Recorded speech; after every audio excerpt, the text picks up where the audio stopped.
Hi, ఎలా ఉన్నారు? టమాటా కొత్తిమీర పచ్చడి ఏ టిఫిన్లోకైనా, చపాతీ అలాగే రైస్లో కూడా చాలా టేస్టీగా ఉంటుందండి. పుల్ల పుల్లగా, కారం కారంగా చాలా టేస్టీగా అండ్ హెల్దీ అయిన ఈ టమాటా కొత్తిమీర పచ్చడిని ఎలా ప్రిపేర్ చేసుకోవాలో చూద్దామా? ముందుగా స్టవ్ ఆన్ చేసుకుని ప్యాన్ పెట్టుకుని దానిలో కొద్దిగా ఆయిల్ యాడ్ చేసుకోండి.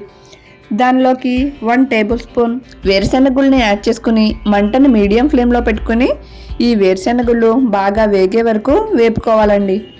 అప్పుడు దీనిలోకి కొద్దిగా జీలకర్రని యాడ్ చేసుకోండి. అలాగే 1 టేబుల్ స్పూన్ పొట్టు మినపప్పుని యాడ్ చేసుకోండి. ఏ పచ్చడిలోకైనా పొట్టు మినపప్పు టేస్ట్ చాలా బాగుంటుందండి. అలాగే 1 టేబుల్ స్పూన్ శనగపప్పుని కూడా యాడ్ చేసుకోండి. వీటన్నిటిని కాస్త ఫ్రై చేయండి. మంటను మాత్రం మీడియం ఫ్లేమ్లో పెట్టుకుని ఈ పోపుల్ని ఫ్రై చేయాలి. అప్పుడే పోపులు బాగా వేగుతాయి. అలాగని పోపులు మాడిపోయినా టేస్ట్ అస్సలు బాగోదండి.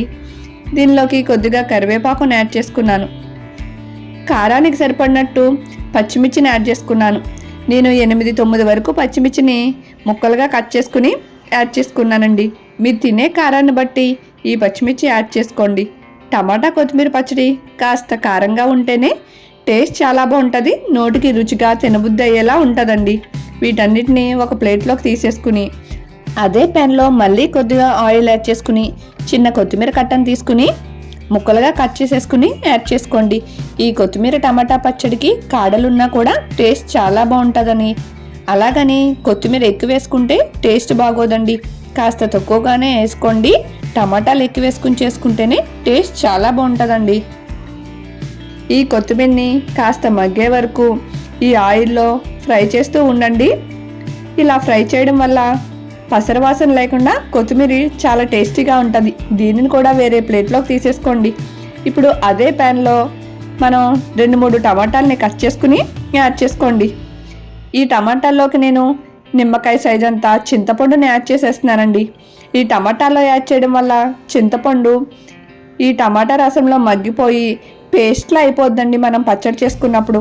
అలాగే చింతపండు యాడ్ చేయడం వల్ల పుల్ల పుల్లగా కొత్తిమీర టమాటా పచ్చడి టేస్ట్ కూడా చాలా బాగుంటుందండి. టమాటాలు త్వరగా మగ్గడానికి కొద్దిగా ఉప్పుని యాడ్ చేసుకుని వీటన్నిటిని బాగా అటు ఇటు కలుపుకుంటూ బాగా మగ్గే వరకు ఈ టమాటాలని ఫ్రై చేసుకోండి. టమాటా మొత్తం ఇలా మెత్తగా పేస్ట్లా మగ్గిపోవాలండి. అప్పుడు దీన్ని కూడా సెపరేట్ చేసుకుని ఒక ప్లేట్లో ఉంచేసుకోండి.